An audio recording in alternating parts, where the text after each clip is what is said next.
What have you seen inside someone's home that made you view them differently? 1. Trick or treating. As a kid we were always scared to go to one neighbor's house. The yard, nor home, was well kept. Stories circulated the neighborhood for years that he was a mean man, had killed his family, etc. As a dare I ran up and rang the doorbell, and as I tried to run away an older gentleman opened the door. He said, "I don't get many kids nowadays. Happy Halloween," and held out a bowl of yummy candy bars. I peeked in and it was a meticulously kept home on the inside. A little candle lit, neatly folded blankets and magazines next to his lazy boy chair. He was so kind. I believe his kids were grown and had moved away. Wife had passed away years ago. Made me not believe the rumors that get started about people.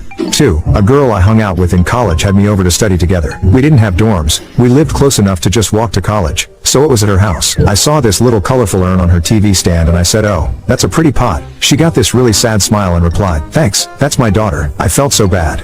3. Child porn. Way back in the before times, I worked as an installation and repaired. What's the most hurtful thing your mother or father has ever said to you?